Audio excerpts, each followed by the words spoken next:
ఈ వీడియోలో ఒక కాన్సెప్ట్ని ఎలా చదువుకోవాలి, లైక్ ఒక కాన్సెప్చువల్ క్లారిటీ ఎలా తెచ్చుకోవాలి, 2 మెథడ్స్ చెప్తాను. లైక్ ఏదైనా టాపిక్ చదివితే ఒకటి ఇమాజినేషన్ మెథడ్, ఒకటి మెమరైజింగ్ మెథడ్. అంటే నేను ఎలా చదువుతాను అంటే చాలా డిఎమ్స్ వచ్చాయి, అన్న ఈ లాజిక్స్ ఎలా చెప్తున్నారు, లేకపోతే ఇంత కాన్సెప్చువల్ క్లారిటీ ఎలా ఉంది. సో ఒక మంచి ఇంపార్టెంట్ టాపిక్ తీసుకున్నా, లెజిస్లేటివ్ పవర్స్ ఆఫ్ గవర్నర్. ఇదే టాపిక్ని ఒక ఆస్పిరెంట్ కానీ ఎట్లా చదవాలో మీకు చెప్తాను. ఈ వీడియోని మ్యాక్సిమం అందరికి ఎవరైతే ఆస్పిరెంట్ సిరీస్గా వెళ్తారో కొంచెం షేర్ చేయండి. ఈ టాపిక్ ఇలా చదివితే ఇట్లా కవర్ అవుద్దా అని ఒక మంచి కాన్సెప్చువల్ క్లారిటీ వస్తుంది. సో చూద్దాం సింపుల్గా. రైట్, ఇప్పుడు ఈ టాపిక్ని ఫస్ట్ ఇమాజినేషన్ మెథడ్లో చూద్దాం. ఏమన్నాడు? లెజిస్లేటివ్ పవర్స్ ఆఫ్ గవర్నర్ అన్నాడు. రైట్, లెజిస్లేటివ్ అంటే మన ఫస్ట్ గుర్తొచ్చేది ఏంటి? అసెంబ్లీ. రైట్, ఇమాజిన్ చేసుకున్నాం అసెంబ్లీ. ఇప్పుడు గవర్నర్ ఉన్నాడు, ఈయన గవర్నర్ అనుకోండి. అసెంబ్లీని ఏం చేయగలుగుతాడు? ఇప్పుడు అసెంబ్లీ నార్మల్గా ఇప్పుడు అసెంబ్లీ ఉంది, మహా అయితే డిజాల్వ్ అవుతుంది. ఇప్పుడు గవర్నర్కి లింక్ అయ్యేది ఏముంది? సమ్మాన్ చేస్తాడు, ప్రోరోగ్ చేస్తాడు, అంతే. ఫస్ట్ పాయింట్ అయిపోయింది. ఫస్ట్ ఇమాజిన్ చేసుకున్నాం లెజిస్లేటివ్ అసెంబ్లీ. ఏమైతుంది? సమ్మాన్ చేస్తాడు, ప్రోరోగ్ చేస్తాడు,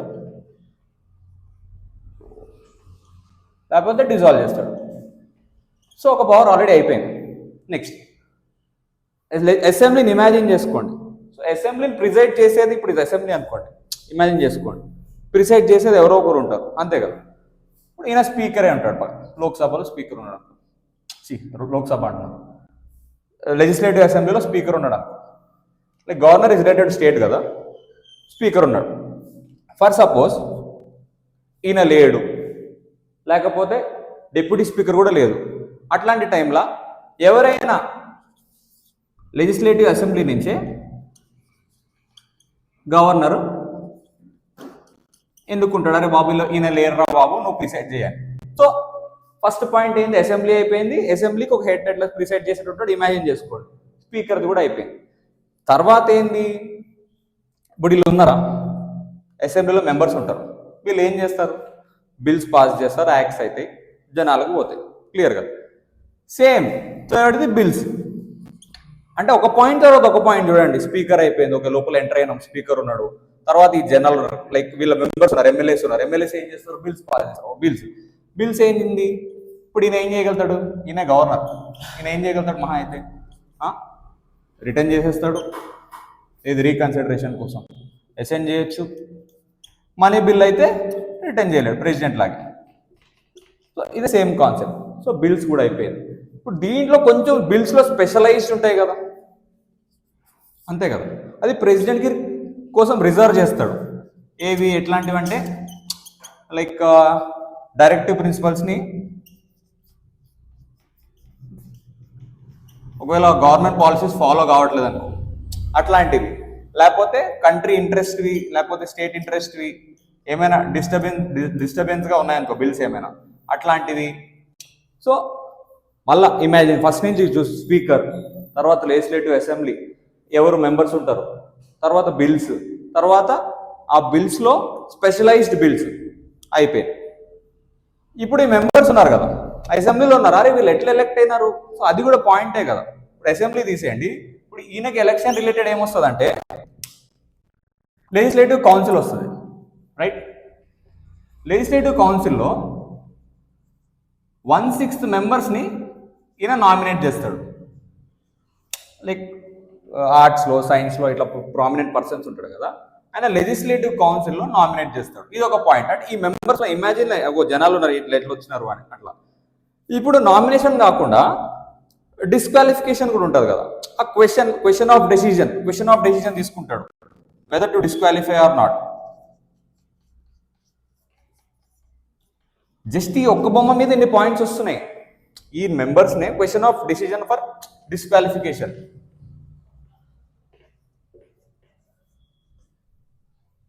సో ఇక్కడ ఈ బొమ్మ వల్ల, అంటే ఇమాజినేషన్ వల్ల అసెంబ్లీ అయిపోయింది, స్పీకర్ అయిపోయింది, మెంబర్స్ అయిపోయినారు.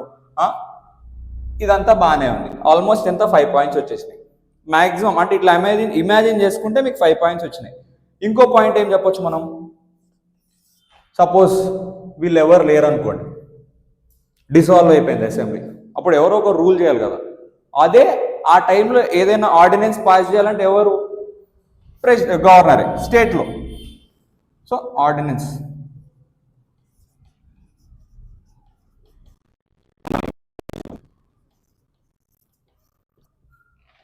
క్లియర్ కదా. ఇది కాకుండా ఇంకేం చేయొచ్చు ఈయన ఇప్పుడు ఏ బ్యూరోక్రాట్ అంటే గవర్నర్ కానీ ప్రెసిడెంట్ కానీ ఏముంటుంది మ్యాక్సిమం కొన్ని రిపోర్ట్స్ ఉన్నాయి అనుకోండి. ఈ రిపోర్ట్స్ ఏ reports like state finance commission reports, audit control audit general reports, right. ఇవన్నీ లెజిస్లేచర్ ముందు ఈయన ప్రజెంట్ చేస్తాడు. చూసినారా, జస్ట్ లైక్ ఒక అసెంబ్లీని ఇమాజిన్ చేసుకుని దాంట్లో పర్సన్ ఇమాజిన్ చేసుకుంటే మళ్ళీ ఈ లెజిస్లేటర్కే చూసావా ఈయన రిపోర్ట్ చేస్తున్నా అంటే ఫస్ట్ బిల్స్ అయిపోయినాయి, లైక్ లోపల ఏం జరుగుతుంది బిల్స్ అంటే లాజికల్గా రిలేట్ చేసుకోవాలి ప్రతిదీ. ఇంత ఇమాజిన్ చేసుకుని ఒక గవర్నర్ మనం లెజిస్లేటివ్ అసెంబ్లీలో ఉండి ఇవన్నీ చేస్తున్నాం అనుకోండి, ఈ పాయింట్స్ అన్నీ మీరు జిందగీలో మర్చిపోలేరు.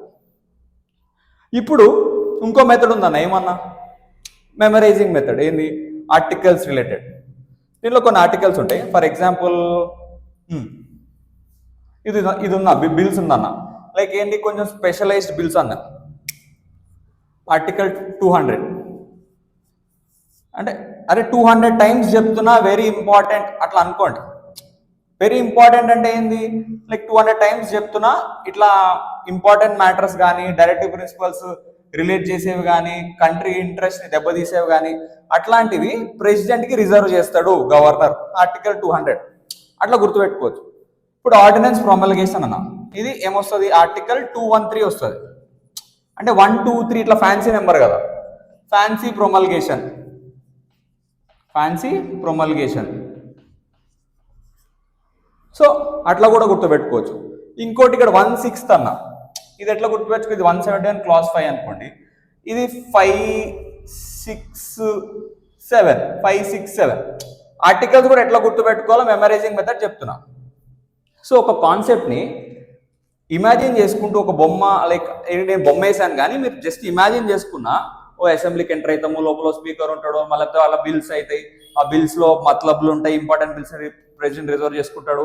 తర్వాత ఇప్పుడు ఇప్పుడు లెజిస్లేటివ్ అసెంబ్లీకి సంబంధం ఉండదు కానీ దీంట్లో ఎలక్ట్ చేయలేడు కానీ ఎలక్షన్ దేనికి ఉంటుందో లెజిస్లేటివ్ కౌన్సిల్కి ఉంటుంది. తీసేసే డెసిషన్, క్వశ్చన్ ఆఫ్ డెసిషన్ అట్లా తీసుకోవచ్చు. వాళ్ళందరూ లేకపోతే ఆర్డినెన్స్ ప్రొమల్గేషన్ చేయొచ్చు. ఫైనల్గా ఏంది రిపోర్ట్స్. అప్పుడు ఎవరైనా ఇదంతా ఇట్లుందిరా బాబు అని రిపోర్ట్స్ రాస్తారు, అదే సబ్మిట్ చేస్తారు. సో ఇది ఒక ఇమాజినేషన్ మెథడ్, ఇది మెమరైజింగ్ మెథడ్.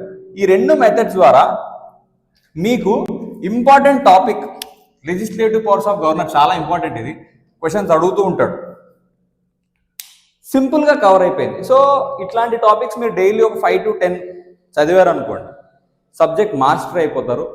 సో ఈ వీడియోని మ్యాక్సిమం షేర్ చేయండి, లైక్ ఎవరైతే ఆస్పిరెంట్స్ ఉన్నారో ఇట్లా చదివారు అనుకోండి, మీకు క్వశ్చన్ లైక్ ఎగ్జామ్లో ఏ క్వశ్చన్ వచ్చినా governor legislative powers of governor example చెప్తున్నా, ఈ టాపిక్లో ఏ క్వశ్చన్ వచ్చినా 2 minutes సాల్వ్ చేస్తారు. Let's study more, let's grow more. ఈ వీడియోని తప్పకుండా షేర్ చేయండి. మన YouTube channel Venky's project subscribe చేయండి.